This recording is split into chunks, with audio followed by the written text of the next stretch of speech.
The Golden Diamond Source has been in business for nearly 4 decades and is one of the largest family-owned jewelry stores in America. We have the largest selection of white and fancy colored diamonds and gemstones you'll find anywhere. We also have private areas for VIP viewings. Only at the Golden Diamond Source. Everyone has a story to tell. It's my mission to tell it. Unscripted, unedited. We are on the record. Hi everyone, I'm Sarina Fazan. Thank you so much for joining us. Oh my gosh, my favorite series under the On the Record show, Love in America. And what a couple I have for you today. I'm smiling so broadly because it's one of my most favorite people, Debbie Lundberg and her husband, Michael Lundberg. Guys, thank you so much for being on the show. You're welcome. Thanks for having us. Yes, thank you. So Debbie, before we start, we have to talk about your business and how, honestly, whatever, you really are a walking example of kindness and positivity. Well, thank you. And that's how we got to meet, really, fully. So thanks for asking. Presenting Powerfully is my firm, and what we do is 4 services, which are keynotes and talks, strategy and facilitation, teaming and training, and coaching and consulting, all wrapped around our communication, behaviors, relationships, and how that can be leadership and kindness, to your point. And so we can be kind to people and kind how we do it without being walked over and still really enjoy what we get to do. So, Michael, as she speaks, right, I was just like, gosh, what an amazing woman. And by the way, your wife is gorgeous, right? Like, she inspires me to go on a run every single time I see her. I'm like, oh, I need to go to the gym. I need to go on a run. But you know what is so sweet?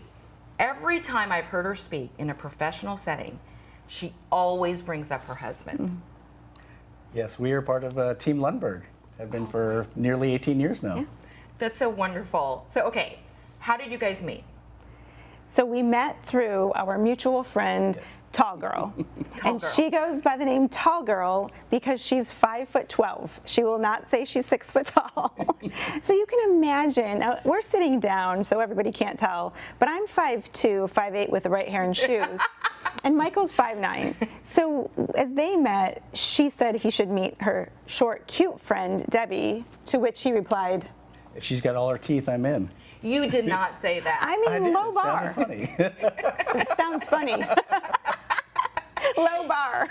So, okay. And I do have all my teeth, so I was in. So, okay, so where did you guys meet in Tampa? You guys did meet here, right? And you're from here? We're not from here, but we both had recently been transferred here from our companies from out of state.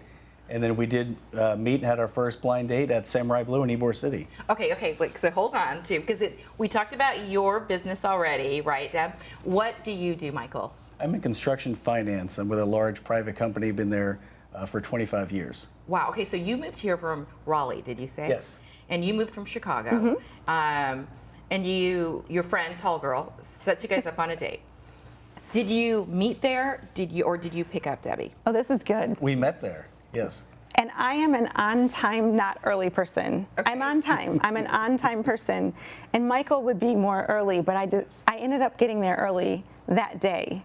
So I was there first, which is not the norm. Yeah, okay, not the norm. Again, okay. I'm not a late person. I'm an on-time. Okay. So I got to see him coming up, and you didn't think I'd be there because I think I'd said I probably wouldn't be there early. Okay. Right, and I was early, so. Really? Okay, so did you come early because you wanted to be the first one there? I'm just an on-time or early person. Okay, right. Okay, oh my gosh, okay. And I just drove from my office and happened to get there early. So Deb, when you see him, what goes through your mind and heart? A lot of people ask us, was it love at first sight? It was potential at first sight, really, because he's cute, clearly. And You guys are so cute. Thank you. Thanks. And I mean, seeing him after talking to him, we did talk on the phone. For how long, would you say? Twice, right? Yeah, 2 or 3 times, I believe. Okay. Yeah. Yes. Okay. All right. So we had this connection, but you know how that goes. So we weren't sure. So I thought, ooh, he seems cute. Now, in fairness, I'd said to our friend Tall Girl, I said, when I got there early, I left her a message and jokingly said, this is terrible, he's horrible, how could you set me up with him? With the full intention of calling right back to say, just kidding, but then he showed up. No. So the entire date, I don't realize she's wondering if she should drive there. To pick you up Yes. or like to save you. So I as we girlfriends do. Save. Exactly. Oh my gosh. Because I didn't go back and call her for a couple of hours. Okay, so did you know what Michael looked like? Yes. Before you saw him? So I saw one picture, and it was a picture from your brother's wedding. Yes, it was. All right, so now, Michael, when you first see Debbie for the first time, what are you thinking? It was like, wow, she's super cute, and I start talking to her, and it just gets better and better every time. Really? Yes. So when you said earlier, like a lot of people have asked you if it was love at first sight, do you feel that it was as the conversation progressed that night? I know it's more romantic to say yes to that, but I really do think it was potential. Like it was that feeling, and like this could go somewhere, but not like I'm going to marry this guy, but more like this has a lot of potential. Like I want to keep going. I will tell you, I had to go to the bathroom for about 35 minutes and didn't want to leave the table because it was such a good conversation. You're kidding. Oh my gosh. So not that romantic, but true. No, but I love that you said that, because that is refreshing. When you said, of course, it might be more romantic to say it was love at first sight, but you hit on a key point, the potential of someone that could be a serious partner. Yes. Right. And clearly it is. Like, how long have you guys been married now? You said 18 years together. We'll be married 18 years this October. 18 this year, October. And listen, we're not, for the second half of the show, and I meant to bring it up, but I was so excited about introducing you guys and how you met and your business. They have a nickname called... Well, we're Team Lundberg, like Michael said, but also we're 2 1-beaners. 2 1-beaners. So hold on to that thought, because we're not going to a break yet, but we're talking about all that means. This couple has made national news for sure, and for good, wonderful, great things. But back to meeting. Yes. So after that, was it pretty much of an exclusive relationship, though, would you say? We dated pretty regularly, and it was the time in our lives. And something that's also good for everyone to know, I was 34 when we met, and you were 32? Yes. So, it wasn't like we were 19 and 18. So we were starting to go to a lot of Michael's fraternity brothers' weddings. So to answer your question, we dated exclusively until after going to so many of his wonderful friends' weddings, everybody kept asking. I think they just naturally started asking, are you going to get married? And because that wasn't where we were necessarily, it felt they're loving and we love them and still enjoy them now. But it was a lot of pressure on me where I said, I think I'm not going to go to this next wedding because we haven't figured that out, and it's not fair that you don't have a good time with your friends or that I'm over there with them and dodging these bullets, so to speak. Just enjoy the wedding. I'm not going to go. And so I didn't go, and then you tell the funny part about the story of what somebody said before the wedding. Well, yeah, we came back, and I said, okay, we need to make sure that Debbie goes to everything with me moving forward for the rest of my life. So we. Well, apparently they said they were getting tired of listening to him talk about us. Yes, absolutely. Yeah. Oh my God. Okay, that's so romantic. So you decide not to go because you're feeling the pressures. And I didn't want that pressure on us, and I wanted him to enjoy his time with his friends. And I was starting to really love all of his friends and their wives and their wives' husbands, the friends who are female and their husbands. And I just thought, I don't want to keep going if this isn't going that way, because you don't want to just spin your wheels, so to speak, and give a sense of falseness if it's not there. But did you feel that it was going there, though? At this point, did you feel like you were going to marry him? I did, and I didn't want to say, like, I didn't ever want there to be an ultimatum or a pressure, and so it was just like, go and enjoy it and let's see, because are we rushing it or pushing it? And we weren't. You know what? I think, though, this is a very good point, and I want to stay with it just for a minute, because I do have a lot of wonderful girlfriends too, but sometimes they have given ultimatums, like, we need to get married, we need to, but it is not a strategy. I'm sorry, English is my 5th language, so sometimes I get the words confused. But the way you went about it, to me, seems, you were showing your feelings that this is important to me, but in a subtle way, or how would you describe it, Deb? Hopefully in a thoughtful way, because yeah, that's the word I would use, thoughtful. It's like, okay, we'd been dating 6-7 months at that point, maybe, so it hadn't been a terribly long time. It's like, okay, this kind of... None of it was terrible. No, a terribly long time, sorry. An extended period of time, sorry. Yeah. Poor choice of words with that one. But you want to see, okay, how is it without this person? And everything's much better with her. It was pretty clear to find out very quickly that's how it was. So, okay, now to you, Michael. Speaking of that, going back to that, at that wedding, and everybody was asking, and he kept on talking about you. Is that the moment, though, that you knew that, okay, I'm going to marry this person? I was pretty sure then, yes. I said, my life is so much better with this person than without, because she's not here, and it's not nearly what it could be. So, yeah, that was it. Okay, so the engagement. How long after that did the engagement happen, and how did it happen? Well, I actually, Debbie, as you know, is extremely sharp, knows everything. I really pulled one over on her. Oh, do share, do tell. It was 1 year, it was our 1 year anniversary from dating, and we went to Samurai Blue again, and I had already got the ring. She did not know this yet, and so we're waiting, and I had a limo set to pick us up and take us to Clearwater Beach for the night. Well, she doesn't know any of this, and we walk out of there and having a good time. And I said, oh, you know, I took a call during dinner, which was very surprising to her. Mm-hmm. And she's like, I said, oh, it was just the guys calling. They got a limo. You know, we're all going to go out and hit a bunch of places afterwards. She's like, okay, that's fine. So we walk around the corner, get in the limo, and there's nobody in there. And she's like, what's going on? I have a wine bottle engraved, will you marry me? Oh, and I'm down on one knee. In the limo? Oh, yes. my God. Totally surprised her. The only time I've ever been able to do that. It was surprising for a lot of reasons, and it was wonderful. The part that goes with it, too, is Michael had skin cancer, and so the surgeon had just operated on him.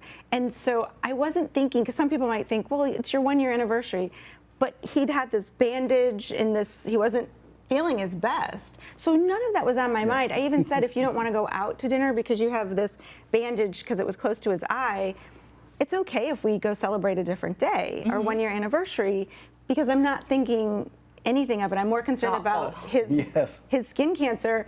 And I played tennis at the time with 3 older guys who I just love.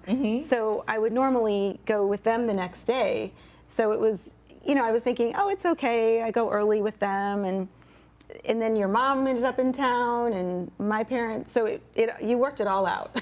Yes, all the details. Somebody came to pick up our car in Ybor City because we got in the limo, and they had packed a bag for her she didn't know about, and it was in the back of the car, and all these details. Is your cancer okay, though? Yes. Oh. Yes, they got rid of all of it. Yes. Okay, thank goodness. So I wanted to make sure for that. Okay, but seriously, how sweet that you thought of everything. Was that enjoyable for you to do, and had you ever done anything like that before? No, I had not, and it was so much fun. I had a few people in on it, like my partners in crime. Like, okay, well, you know, I'll get your spare set of keys so I can come pick up the car. Just let me know where it is, and we'll have this there. And I had the bottle already in the limo picking it up. And Michael's not a wine drinker, and it was wine that I liked at the time. My favorite type. It was a Syrah, and it was from South Africa. And so all of it, and there were glasses that both had our names on it. It was. You didn't give yourself enough credit. That was a lot of detail. That is so sweet. And I would imagine you guys still have those glasses. They are in our kitchen. Everybody sees them every time they come over. Oh, my gosh. Okay, so when did you get married after that? That was January 16, 2004, and we got married October 16, 2004. Oh, that's so. And where did you guys get married? Clearwater Beach. Clearwater Beach. On the beach. On the beach. And it wasn't the plan to be on the beach, but because of all the hurricanes that year, they said at the last, couple days before, maybe a week and a half before, they said, we know you were supposed to get married on this deck. We had to rebuild it because of the hurricanes. We can't get our permit yet. So do you want to move inside or go on the beach? And we decided to go on the beach, just send everybody a message so they could wear the right shoes so they were comfortable. And we ended up married on the beach, and now I'm so glad we did. Yeah, perfect weather, perfect weekend.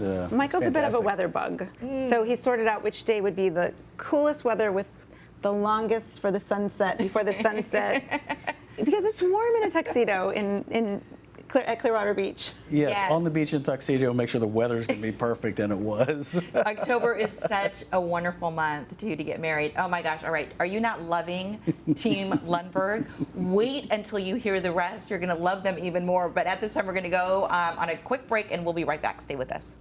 thinking about getting engaged, planning to upgrade your wedding ring, or finally getting that Rolex? The Gold and Diamond Source can help you in many ways. You can start a layaway plan for only 10% down and 6 monthly payments. Take advantage of our 3 to 5 year interest-free financing. Or you can trade in your old broken jewelry and use it towards a new purchase. Come to the Gold and Diamond Source and find that perfect gift for the ones that you love.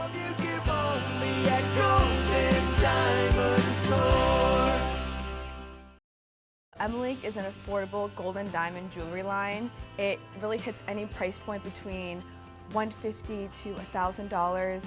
Anyone can afford it, anyone can wear it. You can stack it just like these bracelets.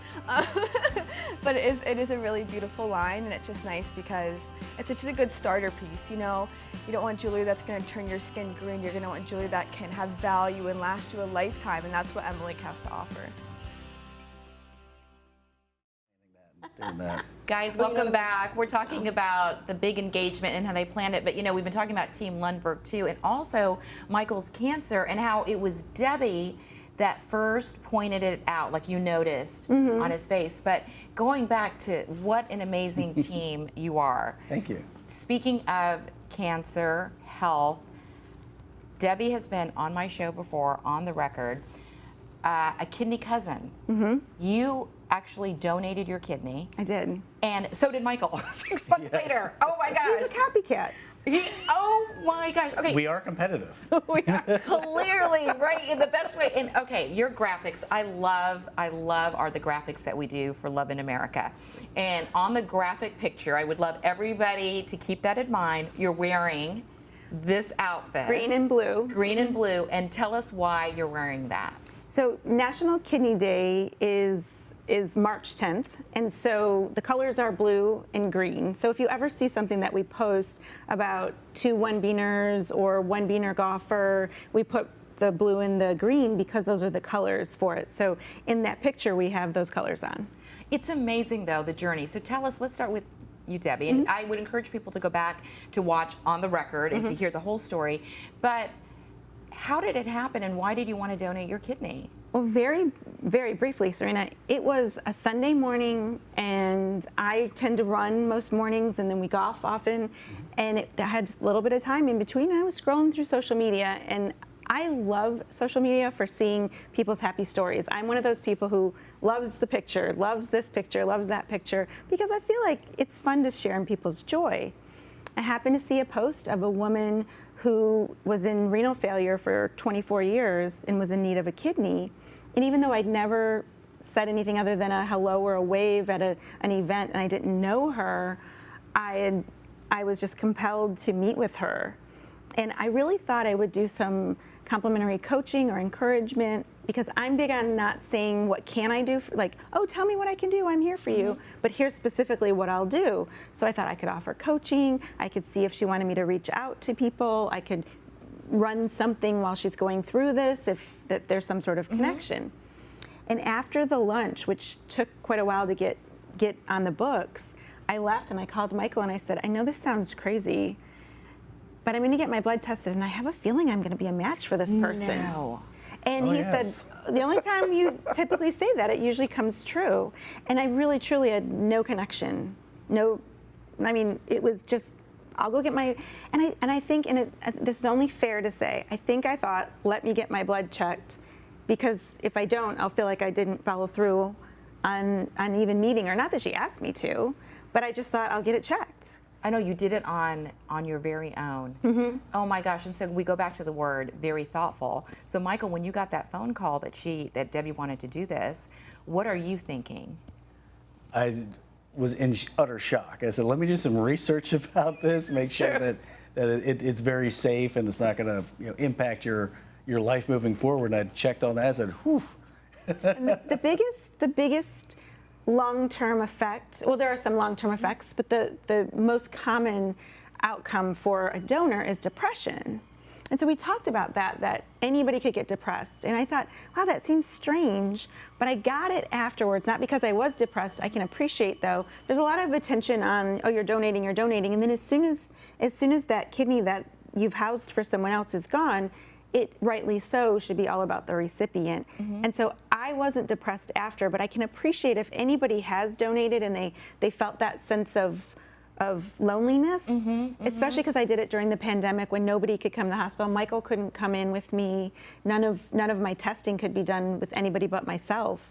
That was what we talked about. Could I, and I believe anybody can, become depressed, and what would we do to make sure we noticed if I got that way? And otherwise, we really just went on with the process all again during COVID. So only Michael and my running partner knew, and she knew because you have to have 2 people sign off on all this paperwork that they'll take care of you if anything happens. Wow. And that's why I want to redo the show that I did with you, because it was during COVID and we had to do everything over Zoom. Michael, so Debbie, also, so during that time, you're going to go ahead and do this. You said to me, I asked you, I said, so how was Michael during this time? And you said, so supportive. So supportive, absolutely. Biggest fan, biggest supporter, moved everything into the house to work remotely because we thought it was going to be a 6 to 8 week initial recovery, and then it would be up to 6 months.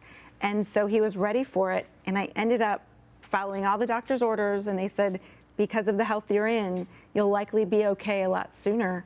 And I was able to start running on day 15. Wow. Now let me ask you this.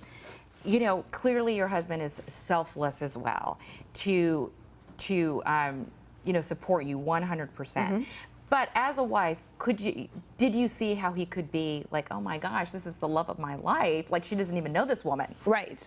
Yes. I mean, we talked about that too. A few of those thoughts, of course, at first, like, oh my gosh, this is.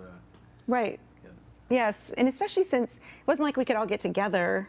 Right. And because it was during COVID. It was during COVID. And so there wasn't that experience, but we both thought, you know what, there's a chance to save someone's life.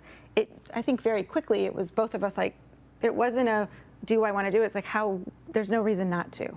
There's just no reason not to, for us. What a message. So Michael, all right, so then your wife Debbie goes through this process, and you guys talk it through, and then you decide to do this very same thing? Yes, after learning from her experience, and also about, there's 13 people every day die in the U.S. waiting for a kidney.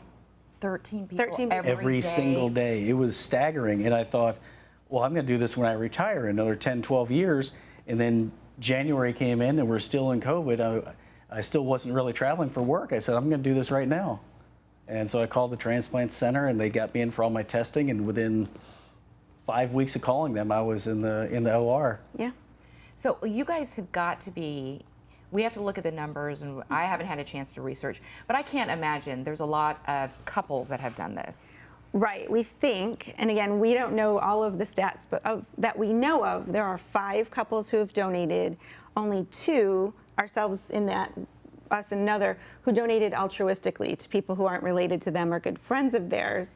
So we're in this phenomenal group called Kidney Donor Athletes, and some of them are hiking Mount Kilimanjaro right now, or they're coming down, they're on the descent. Yes.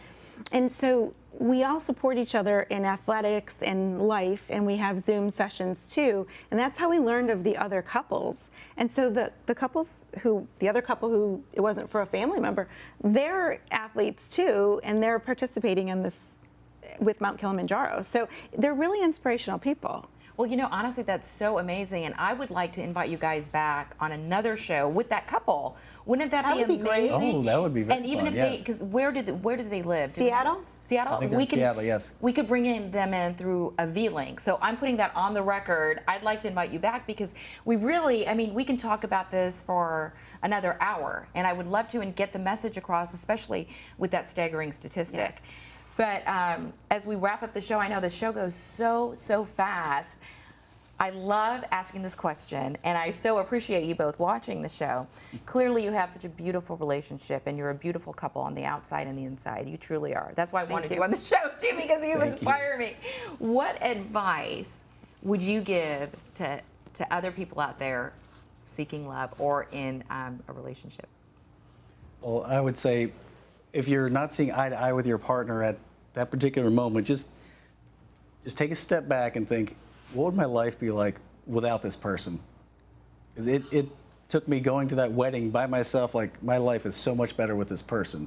And it kind of puts it back in perspective, like, okay, we're on the same team, we can collaborate on this very quickly and doesn't need to get any further.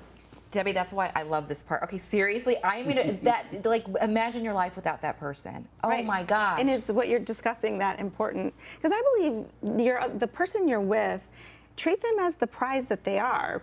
Don't put them on a pedestal where they could fall, but let them know that they're your prize and that you're on, as Michael said, the same team. So if you're arguing about something or disagreeing, and then say, we're on the same team. What's the best idea? Not your idea and my idea. What's the best way to move forward so we don't damage our relationship?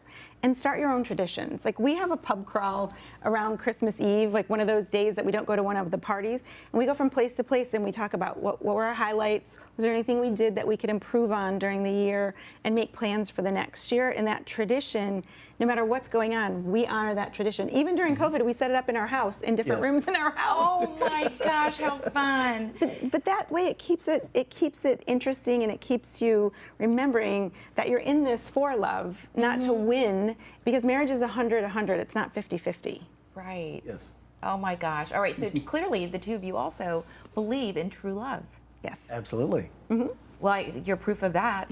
So, you know, I shared with you before that this is truly my favorite series of all my shows, Love in America. And you were recommended, and so I put it out there, and we're going to put a graphic up that I always encourage people, if there is a couple you want me to talk to, please let me know. Now, Debbie, I always wanted to talk to you because I was like, gosh, she talks about her husband all the time. She's so wonderful. But several people reached out to us and said, you need to interview the Lundberg. So I wanted to share that on the air. Yes, thank you. You guys got several requests. Yeah, there were a lot of Yes. people that came out and said, please talk to them. So how does that make you feel? That's heartwarming. I mean, That it really really is is. touching. We appreciate Wonderful. it because, I mean, that's their extended family, people who are so kind to us during the kidney donation and since, I mean, before too. But so many people came out to say thank you, and we'd never even met them, and now they're friends, and that's a bonus. You give up a kidney and you get more friends.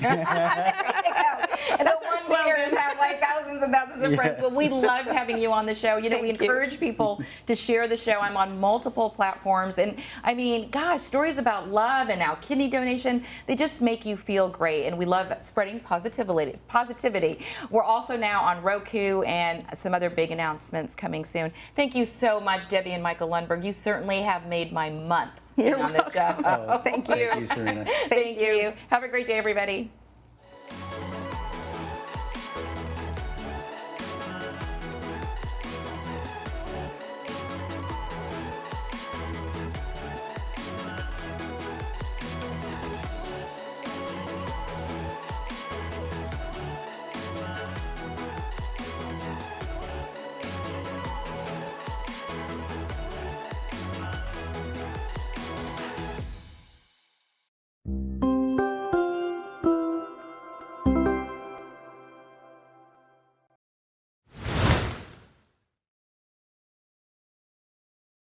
The first-time diamond buyers should feel comfortable coming here because our selection at the Golden Diamond Source is as large as you can imagine. So they don't have to worry about going to a store and feeling pressured about buying something. We educate them and they can make the right choice based on what's important to them.